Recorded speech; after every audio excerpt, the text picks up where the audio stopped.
The court of 18th century Imperial Russia was a place of etiquette and excess, stunning balls and carnivals, jesters and fireworks.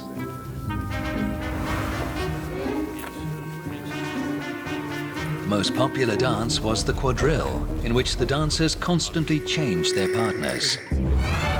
Around these courtiers spun a huge Russian empire, its rulers coming and going like partners in the dance. This was Russia's age of palace revolutions.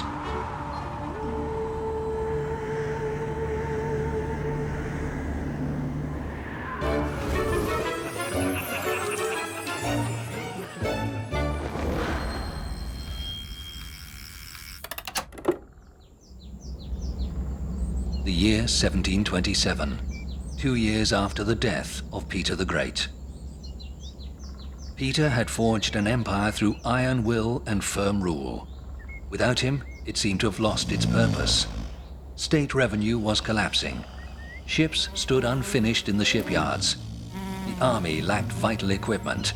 Government bureaucracy was riddled with corruption. Supreme Privy Council ruled the state.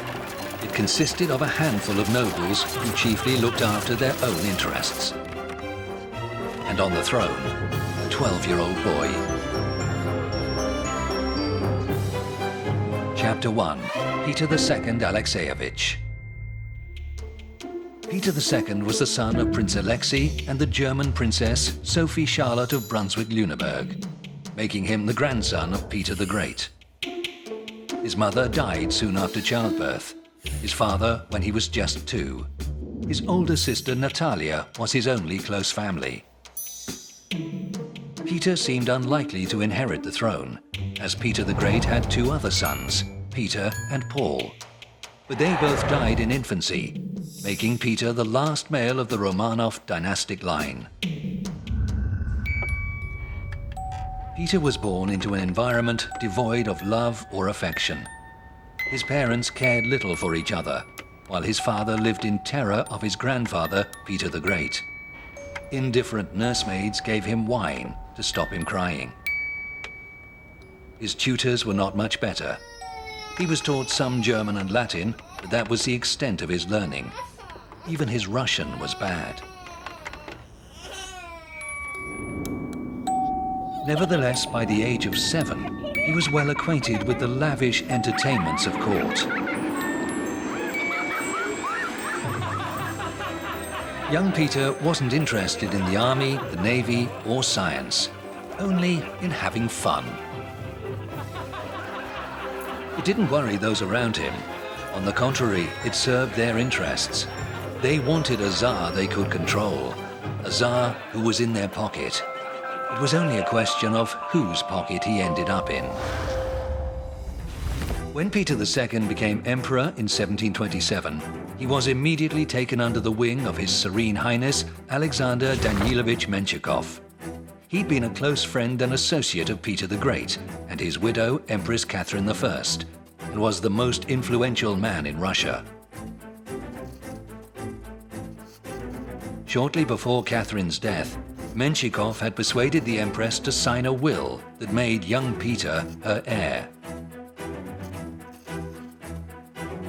There was one condition. On coming of age, Peter was to marry Menshikov's daughter, Maria. Then Menshikov's control of the young Tsar would be total. Of course, no one asked for Peter's opinion on any of this.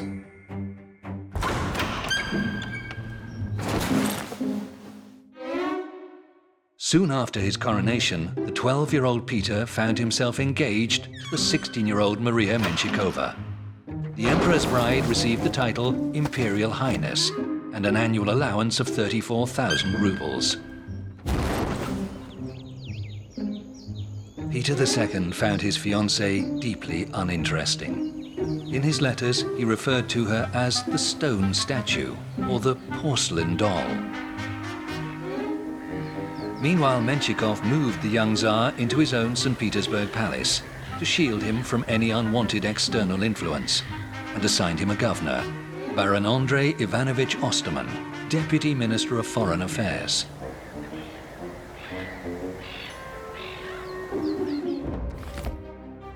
But the emperor's studies didn't last long. Menshikov suddenly fell seriously ill, and in his absence, Peter fell in with a young rake, Ivan Dolgorukov, who encouraged him to flee Menshikov's stifling supervision. The Tsar quickly fell under the influence of Dolgorukov and his powerful family, who were bitter rivals of Menshikov. With their encouragement, he and his governor, Baron Osterman, moved out of Menshikov's palace and into the Peterhof Palace. He also broke off his engagement to Maria Menshikova. Soon, a special commission found Menshikov guilty of embezzling state funds. He was stripped of all his titles, honors, estates, and property, and sent, with his family, into internal exile in Siberia. The Dolgorukovs, with the wily Baron Osterman, now held the reins of power. The sovereign, Tsar Peter, was free to indulge in his new favorite sport, hunting.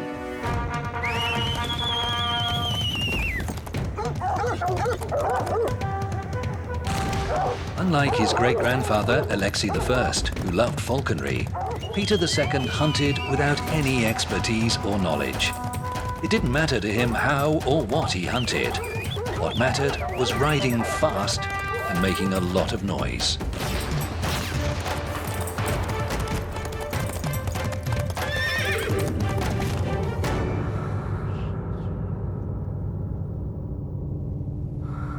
All this would have been entirely natural for his age, if it hadn't been for his constant drinking sprees.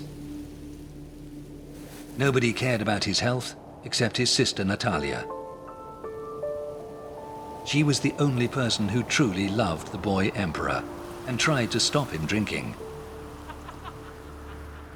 But, aged just 14, she died of tuberculosis. With no one to stop him, Peter began regularly binge drinking with his guards. He was tall and well developed for his age, and women were also made available to him. Peter then fell in love with his aunt, Elisabeth, daughter of Peter the Great.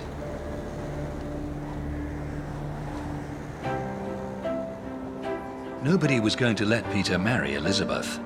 First of all, the church prohibited marriages between such close relatives. Second, Ivan Dolgorukov had already chosen a bride for him, his sister Catherine. To sway the emperor's decision, Ivan provided proof that his aunt Elizabeth was already in love with an officer of the guards. The hot-headed teenager felt that Elizabeth had betrayed him and made a point of turning his attention to Catherine Dolgorukova.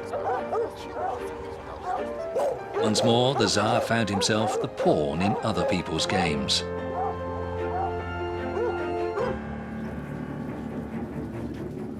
While the court was absorbed in imperial love matches, the vast Russian Empire was left virtually leaderless. State finances were in chaos. The army was disintegrating. Russia's international standing was in freefall. European ambassadors reported on the situation in Russia. It makes no sense to make an alliance at this time. The Tsar thinks only about his own amusement. His officials think only of how to ruin each other. Everybody lives without a care. It's unclear how such a vast state can maintain itself without any support. Russia's huge bureaucracy had been left to fend for itself, because the body that was supposed to wield power in Russia had effectively ceased to function. The Supreme Privy Council had been established by Catherine I to help her rule the empire, or to be more exact, to rule it for her. Officially, it was only supposed to advise the monarch, but in reality, it was now governing Russia. During Peter II's reign, 6 nobles sat on the Supreme Council: Count Gavrila Golovkin, the Golitsins, Prince Dmitry and Prince Mikhail, the Dolgorukovs, Prince Vasily Vladimirovich and Vasily Lukich, and Baron Osterman.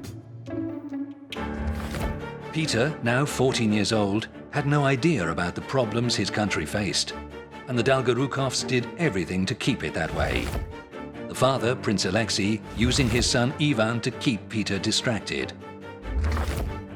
They intended to make the emperor their puppet and turn the clock back by undoing all Peter the Great's modernizing reforms.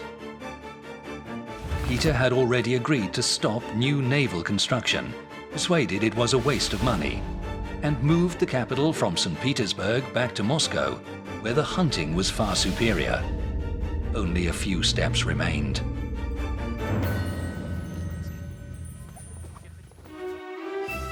In November 1728, the emperor's engagement to Ivan's sister, Princess Catherine Dolgorukova, was announced.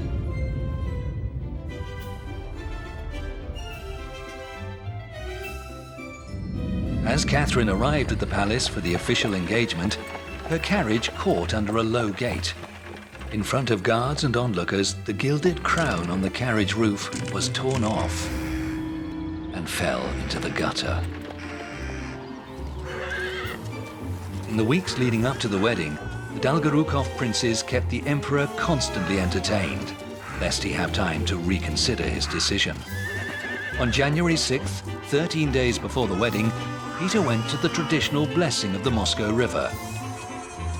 At the ceremony, he played the part of the chivalrous knight, standing on the footboard of Princess Catherine's carriage for hours in freezing weather. The next day, he had a burning fever. Then he was diagnosed with smallpox.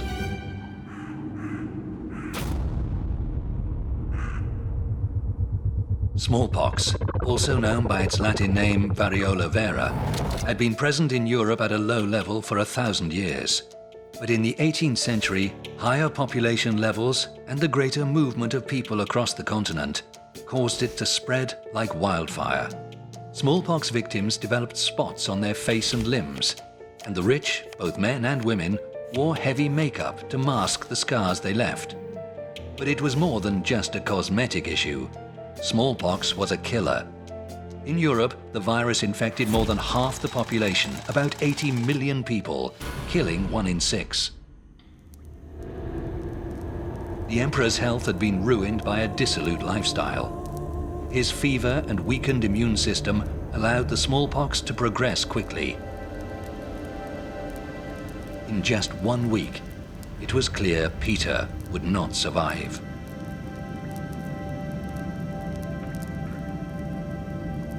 The Dolgorukovs were in despair. It looked as if all their efforts had been in vain, their grand schemes come to nothing. As the emperor lay dying, the Lefortov palace stood empty and silent, decorated for a wedding that would never take place. His Dolgorukov friends, meanwhile, were desperately looking for a way to cling to power. They decided to make the emperor sign a will, naming his betrothed, the Grand Duchess Catherine Dolgorukova, as his successor. If they had succeeded, the ruling House of Russia would have passed from the House of Romanov to the House of Dolgorukov. But the emperor was not able to sign the will. On January the 18th, 1730, the eve of his planned wedding, he suddenly sat up and ordered his sledge to be harnessed. "I want to go and see my sister," he said. They were his last words. He died the next day.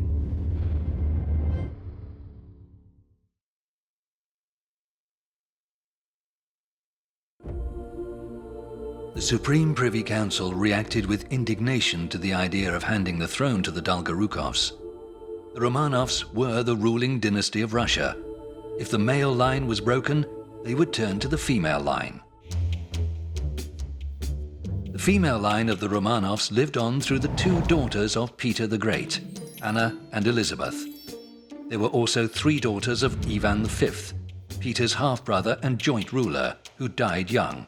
They were Catherine, Anna, and Praskovia.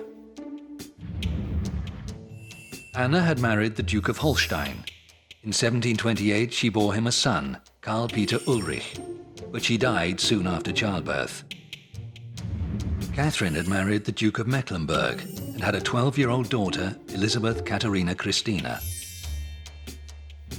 Anna was the widow of the Duke of Courland and had no children. Praskovia was married to General Dmitriev Mamonov. The council discussed the suitability of the candidates long into the night. Finally, at 6 a.m., they chose Anna, Duchess of Courland and daughter of Ivan V. Widowed at the age of 17, she lived in Jelgava, near Riga. She had no money and no allies in Moscow. Blessed with neither great charm nor intellect, the council believed they could soon bend her to their will. To avoid any surprises, the council prepared a list of conditions, which Anna would have to sign before she took the throne. According to these conditions, the Empress would not have the right to declare war, make treaties, introduce new taxes, or spend state revenue, make promotions above the rank of colonel, give out land, sentence nobles to death, get married, or appoint her successor. All these powers would reside in the Supreme Privy Council. The Empress would have control only over her own income and her palace guards. On the morning of January 19, 1730, the death of Peter II was announced publicly. At the same time, a delegation set off from Moscow to see Anna. 9 days later, she signed the conditions. Russian autocracy had been abolished. In its place, oligarchy, the rule of an elite few. Anna arrived in Moscow, where she was greeted by her guards, the Preobrazhensky Regiment. Anna declared that she was to be their chief and spoke privately with the officers. She learned many interesting things from these conversations. She was told the people of Moscow were outraged by the conditions that had been imposed upon her, and that the Privy Council was despised by many of the nobles. Just days ago, Anna had been an impoverished, forgotten duchess in out-of-the-way Courland. Now she was within a stone's throw of becoming Empress of Russia. She sensed her moment. She gathered her guards and senior nobles in the palace hall and showed them what she thought of the conditions.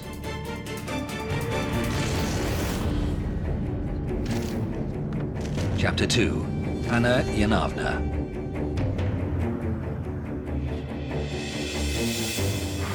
Within a week, the Supreme Privy Council was dismissed. Within a month, Prince Alexei Dolgorukov and his son Ivan were exiled to the Siberian town of Berezov, where their sworn enemy Menshikov had died the year before. The day after becoming Empress, Anna demanded to see all the items confiscated from the famously wealthy Menshikov. She picked out jewelry for herself worth 23,000 rubles, 138 million today, about $4 million US. She appointed a Russian architect of Italian parentage, Bartolomeo Rastrelli, to build 2 new palaces for her, a wooden winter palace in the Kremlin and a stone summer palace on the Yauza River, to help her settle in. Anna's German chamberlain, Ernst Biron, followed his mistress to Moscow. He was Anna's favorite and her lover. The fact that he was married with 3 children didn't concern her. Anna herself was the secret mother of his youngest son, Karl Ernst, which is why the boy was brought to Moscow.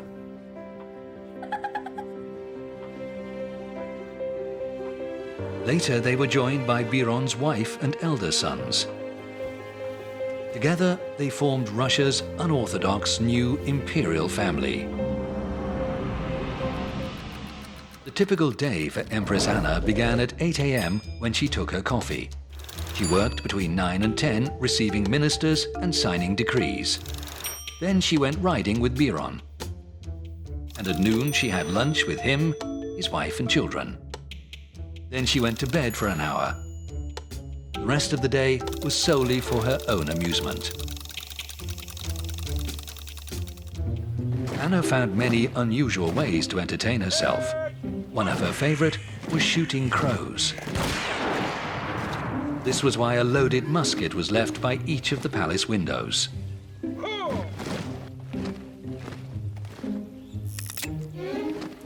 The Empress didn't just shoot birds, she also hunted bears with a spear. But there were also more sophisticated entertainments at court: Italian operas and theatre. In Anna's reign, the first Russian dance school was founded. But nothing delighted the Empress quite as much as watching her court jesters and dwarves fighting. Jesters first appeared in Russia in the reign of Ivan the Terrible. A century later, Alexei I liked to play chess against his own jester, an acrimonious hunchback named Balthazar. Peter the Great's jesters included a former officer of the Preobrazhensky regiment, Ivan Balakrev, who advised the Tsar on serious issues, and a Jew who'd converted to Christianity, Jan da Costa, who debated theology with the Tsar. The position of court jester flourished during the reign of Empress Anna. Now there were more than ever. Balakrev and da Costa were joined by the Italian musician Pietro Pedrillo, a nobleman who'd been demoted to jesters, Prince Nikita Volkonsky, Prince Mikhail Galitsyn, and Count Alexei Apraksin. Her troupe of entertainers also featured 10 dwarves, 1 Kalmuk woman, and 2 Evenk women from Russia's easternmost regions. The Empress acquired a taste for exotic and spectacular parties, lavish banquets, masquerades and fireworks. The only thing she frowned on was drinking. Alcohol had caused the early death of her young husband, the Duke of Courland, after he had tried to keep pace with Peter the Great's drinking at their own wedding celebration. The Empress created a ministerial cabinet to handle the business of government. It was the Supreme Privy Council in all but name, just with new faces. Only the wily Baron Osterman kept his place, becoming the elder statesman of Anna's government. The Empress herself barely followed affairs of state. But Biron, who now held the title Duke of Courland, took an active role in cabinet business. One cabinet minister, Artemy Valinsky, wrote, "The Empress is a fool. It's impossible to get any decision from her. Duke Biron does as he pleases." For opposing Biron, Valinsky was charged with treason and executed. The very thought of a palace revolution terrified Anna. She had Peter the Great's daughter Elizabeth watched to look for any hint of conspiracy. And she re-established the secret Chancellery of Investigations, founded by Peter but abolished by his successor. Its role was to sniff out any trace of political dissent. Its agents were everywhere and were rightly feared. Any careless word, particularly about the Empress, could lead to arrest and inevitably torture.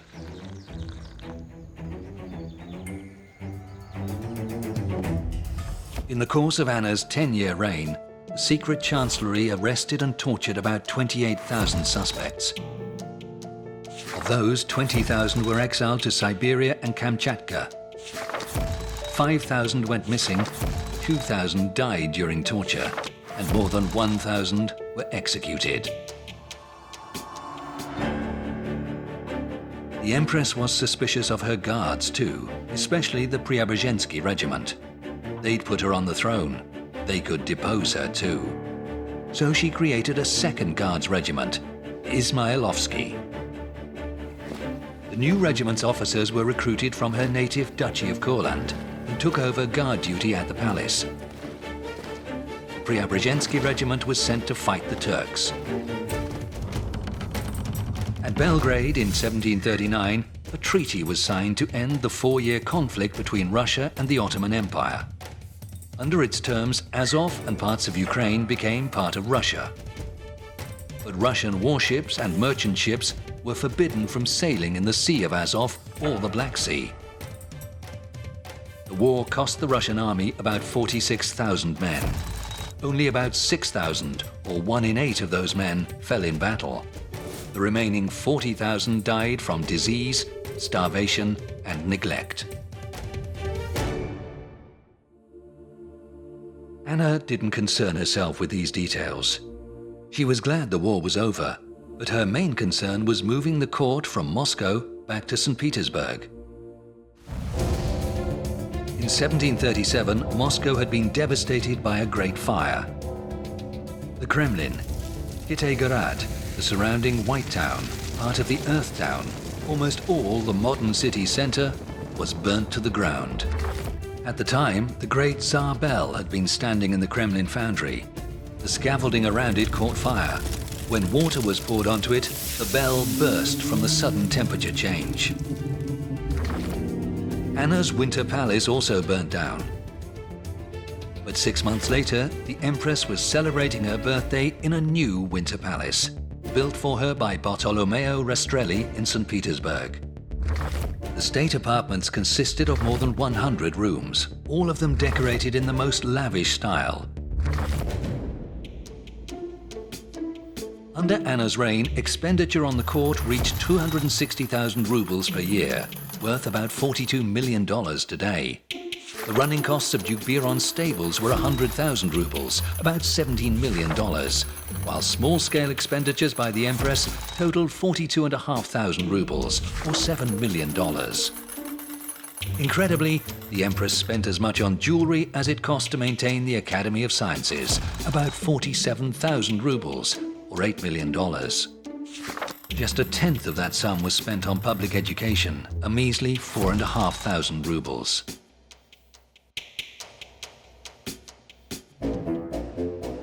Anna's most decadent celebration was held for the wedding of two of her court jesters, in a palace of ice. On Anna's whim, the 53-year-old Mikhail Golitsyn was to marry a 20-year-old Kalmuk girl named Avdotia Buzheninova. The bill for the party came to 30,000 rubles. A house of ice, 17 meters long and 3 meters high, was built between the Admiralty and the Winter Palace. 6 ice cannon and 2 mortars stood by the entrance. By the gates there were ice sculptures of elephants and dolphins, while everything inside the house, even the furniture, was made of ice. Before the wedding, a masked procession passed through the city streets playing horns and balalaikas. It included representatives from across the empire, Ukrainians from the south and Nenets from the far north. The bride and groom traveled in a cage mounted on top of an elephant, and after the wedding were left in the bedroom of the ice palace.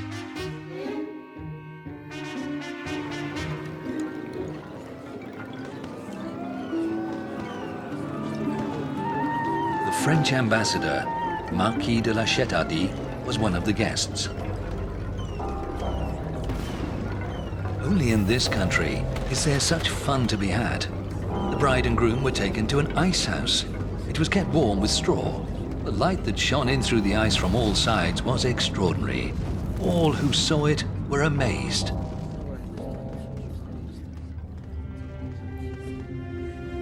One of the few not enjoying themselves was the Empress's beautiful cousin, Princess Elisabeth, now treated with open suspicion. Princess Elisabeth was adored by the guards. She was godmother to their children and lent some of them money. But most importantly, she was Peter the Great's daughter.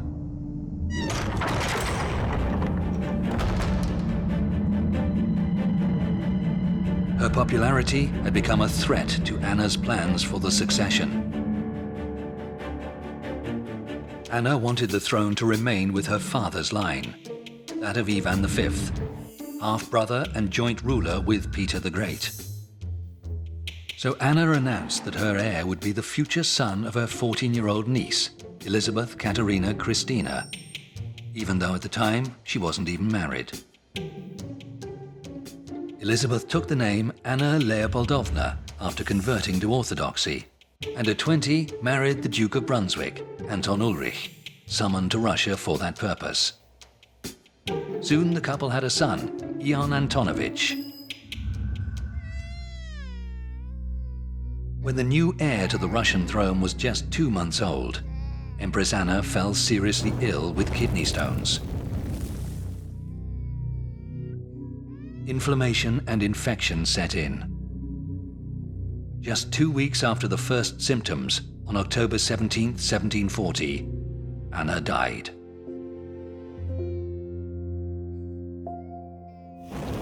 One of her last acts was to sign a decree appointing a regent for the infant emperor, the Duke of Courland, Ernst Biron.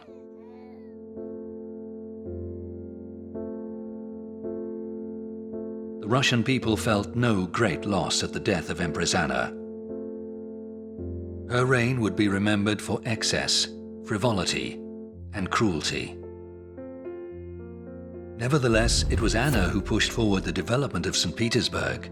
Many of its grandest and most famous buildings, including the Peter and Paul Cathedral, the Admiralty with its high spire, and the fountains of the Peterhof Palace, were completed in the 1730s, under the supervision of the Italian architects Rastrelli and Trezzini.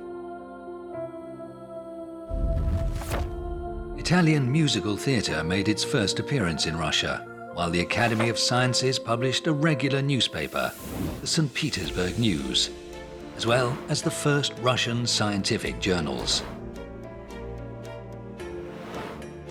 Elsewhere, the foundations of Russian literature were being laid by poets such as Trediakovsky and the young Lomonosov.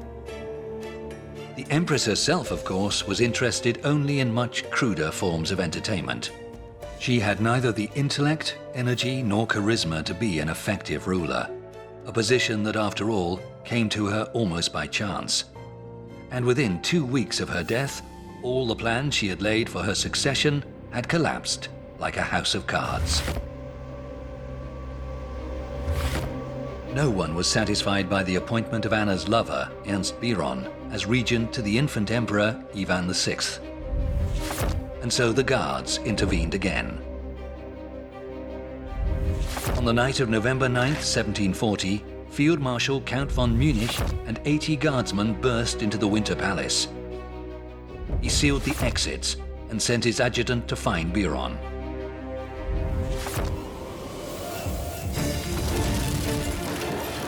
According to the adjutant's report, Biron was sleeping soundly when they arrived. When he was awoken, he tried to hide under the bed, but the soldiers dragged him out. He struck out in an effort to break free, but the soldiers answered his blows with musket butts. He was then stripped naked, tied up, and carried to the guardhouse, where he was loaded into the field marshal's waiting carriage. He was carried out past the very rooms in which Anna's coffin was still lying. By 6 a.m., the palace coup was over. Russia had a new regent, the infant emperor's mother, the 21-year-old Anna Leopoldovna, rumored to be even less intelligent than her aunt, the late empress. Anna was madly in love with a Saxon diplomat named Count Linar. Russian nobles feared they had another Biron on their hands when Linar was given the post of Grand Chamberlain. He then briefly returned to Saxony to settle his affairs at home. But before he could return, the Russian throne changed hands once more. Peter the Great's daughter, Elisabeth, had finally made her move. Many people knew about the plot to put Elisabeth on the throne. Courtiers warned Anna about it every day. She paid little attention, until finally she decided to speak with Elisabeth herself. Elisabeth was her half-cousin once removed, and 10 years her senior. Meeting warned Elisabeth that she was suspected. She had to act fast. She summoned a few trusted men, donned a gilded breastplate over her parade uniform, and went to the barracks of the Preobrazhensky regiment. "Do you remember whose daughter I am?" she cried. "Are you ready to die for me?" The guards responded with loud cheers. Elisabeth led them to the Winter Palace, where the guards also quickly switched their allegiance. She entered the bedroom of Anna Leopoldovna with the words, "Sister, it's time to get up." Then she went to the nursery of the infant Emperor Ivan. she ordered her men not to wake him. She took Ivan in her arms, kissed him, and said, "You're not to blame, little one." Nobody knew what to do with him. Elizabeth left the Winter Palace with the child in her arms. Chapter 3. Elizabeth Petrovna. The little Ivan VI became Russia's man in the Iron Mask. Almost all his short, tragic life was spent in closely guarded confinement. First in Ranenburg, then in Kalmogorye, and then in solitary confinement in the Schlisselburg fortress, where he was held as a prisoner with no name. Ivan spent 7 years in a cell with no natural light, with only the Bible to read. At the age of 24, he was murdered by his guards during a failed rescue attempt. His parents spent the rest of their lives under guard in Kolmogorye, far to the north, so that no one was ever tempted to restore their family to the throne. In the aftermath of the Palace Revolution, Ivan VI's fate was not yet known. Elizabeth had many important decisions to make. First, she announced that she would restore the laws and state bodies established by her father, Peter the Great. The Senate resumed its work as a legislative and judicial body. The ministerial cabinet was dismissed. Elizabeth would learn to keep a close eye on all her advisors, to ensure none grew too powerful or dared challenge her authority. During her magnificent coronation, Elizabeth became the first Russian monarch to place the crown upon her own head, a moment rich in symbolism. Foreigners who'd helped Elizabeth gain power, hoping for special treatment, were disappointed. The new empress wasn't going to dance to anyone else's tune. On one occasion, her agents intercepted a letter sent by her old friend, the French ambassador Marquis de Chettardy. The smallest matters terrify her. Weakness and instability. This is the essence of all the Tsaritsa's actions. Marquis was sent home within 24 hours. The Empress never forgot who'd really put her in power. The Guards. Now she entrusted her life to them, creating a special unit to act as her bodyguard. The Leap Company was an elite unit made up of the 300 grenadiers and 64 officers that had put Elizabeth on the throne. These men could do virtually whatever they liked, and made for terrible guards, often drinking on duty, falling asleep, and even leaving their posts. But the Empress excused them anything. She herself was the unit's commanding officer. Its officers were her friends and closest allies, including the brothers Peter and Alexander Shuvalov and her lover, Alexei Razumovsky. Alexei Razumovsky held no political rank at all, but if he'd wanted, he could have become the most influential man in Russia. Wielding power did not interest him. He was good-natured and entirely without ambition. The Empress's happiness was his only concern. The son of a Cossack farmer from northern Ukraine, he had a fine singing voice and was extremely handsome. He became Elizabeth's constant companion. He was cheerful, calm, and dependable, and they were devoted to each other.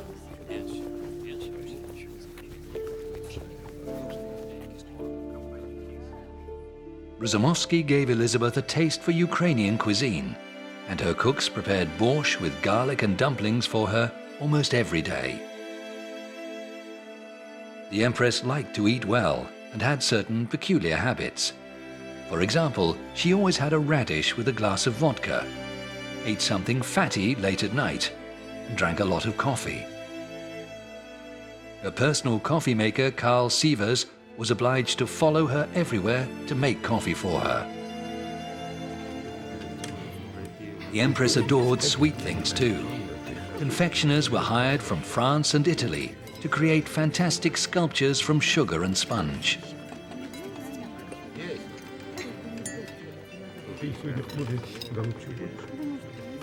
Like her mother, Catherine I, Elizabeth was a night owl and stayed up long after the balls had finished. And there was always the lingering fear of a nighttime palace coup.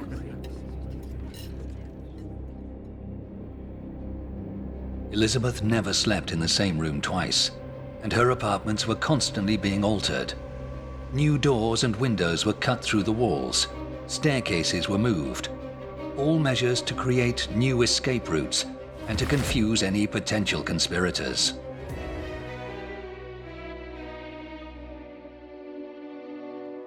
This deep fear was masked by a busy schedule of court entertainments. On Mondays, music for dancing. On Wednesdays, Italian music.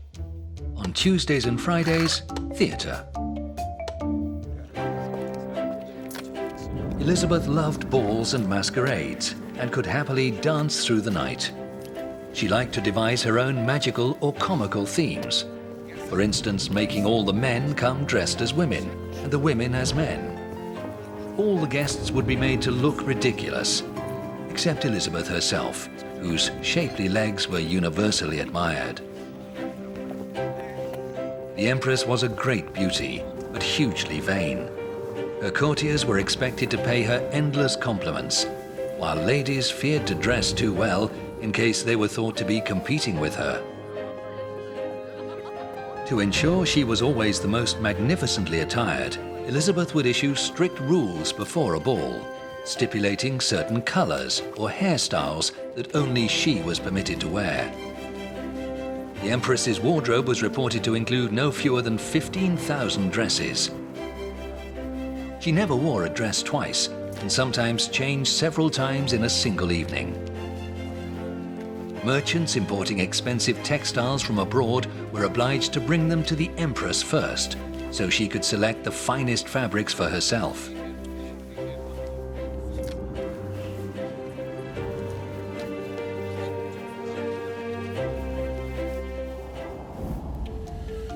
The Rococo style was the latest fashion in Europe, which meant frilly shirts for the men and for the women whalebone corsets to create tiny waists and huge skirts supported by cane hoop petticoats. Fantastically elaborate hairdos were all the rage, some of them 60 centimeters high and shaped to resemble fancy hats, flower beds, or even ships and windmills. Small flasks of water holding live flowers were sometimes tied into the hair. At night, it was recommended to cover such constructions with a nightcap to prevent lice from crawling in.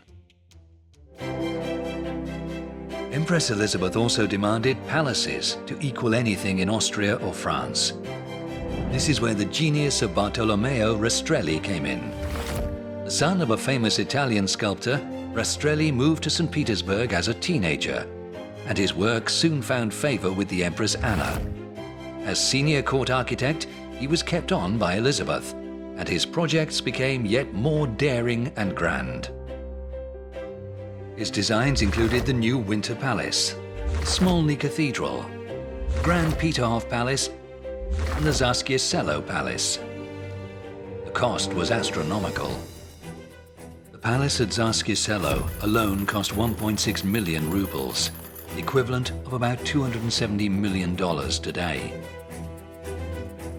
This at a time when the Russian economy was crippled by corruption and a currency crisis. Russians, uncertain of the future, had begun to hoard more and more currency.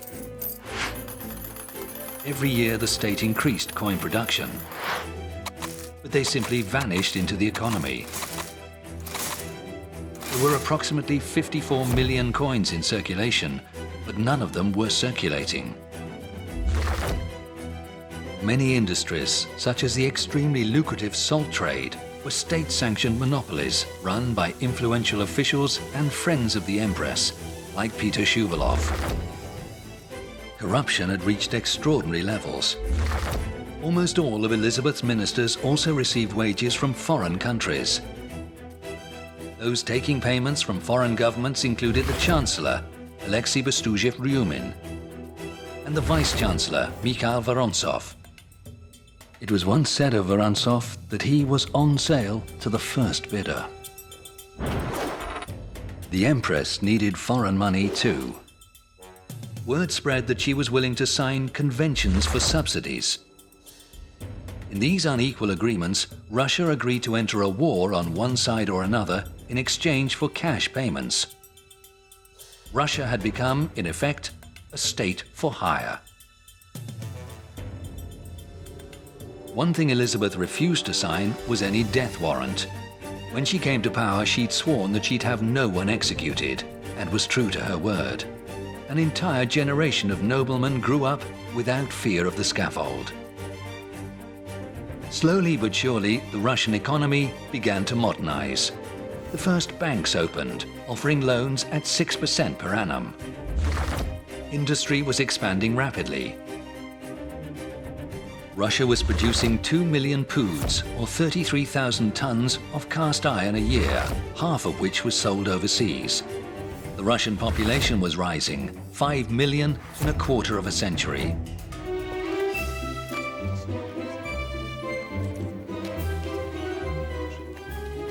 As she aged, Elizabeth became increasingly worried about losing her looks. She sought reassurance in the arms of a court page, 18 years her junior, named Ivan Shuvalov. Her infatuation with this handsome youth soon turned to love. Her former favorite, Razumovsky, quickly understood. Without scandal or acrimony, he quietly withdrew from court. The new favorite was much like the old, calm, gentle, and good-natured, and absolutely loyal to the Empress. He asked for neither money nor positions. However, unlike Razumovsky, Shuvalov was highly educated. He corresponded with the French philosopher Helvetius and was passionate about improving the state of Russian education. Thanks to his influence, Elizabeth authorized the founding of the Russian Academy of Arts and Moscow University. But the life of the merry Empress was not all balls and parties. She had another passion: foreign policy. In the 1740s, the warlike King Frederick of Prussia was seeking to expand his realm at the expense of his neighbors, and to establish Prussia as a great power. Most of the other European powers were determined to stop him, and formed themselves into an alliance. The driving forces behind the alliance were Maria Theresa, Empress of Austria, Elizabeth, Empress of Russia, and Madame Pompadour, mistress of the King of France. Frederick, famous for his low opinion of women, was nevertheless an intellectual and a wit, who nicknamed the alliance against him the League of the Three Petticoats. The three women had led their countries into one of the greatest conflicts in European history, the 7 Years' War. Russia joined the fray in 1757, launching an attack on East Prussia. After meeting the Russian army in battle, Frederick declared, "To stop a Russian soldier, you need 2 bullets. One to kill him, another to bring him down." Following a decisive victory against the Prussian army at Kunersdorf, Russian forces took control of eastern Prussia. The following year, 1760, Russian troops briefly occupied Frederick's capital, Berlin. The war seemed to be virtually won. But suddenly, inexplicably, military operations were called to a halt. On Christmas Eve, 1761, Elizabeth had a sudden sensation that she was dying. All her life, the word death had terrified her.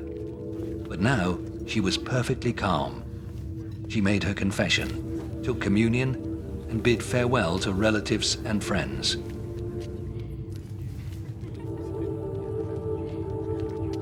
She gave her last advice to her heir, Peter Fyodorovich, and his wife Catherine: be friends. On Christmas Day, she died. Elizabeth was laid in her coffin wearing a silver dress with lace sleeves, a golden crown on her head, beautiful and serene, as she had been in her youth.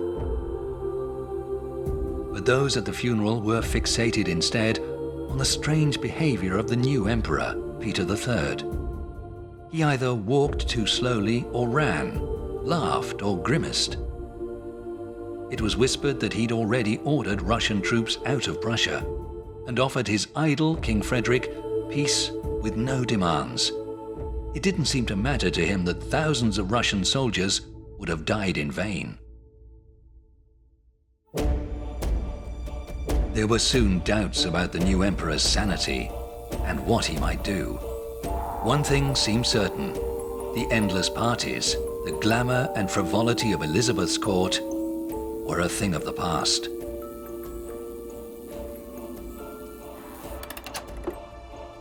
But some already looked to Peter III's young wife, Catherine, and wondered if that glorious age could not be reclaimed.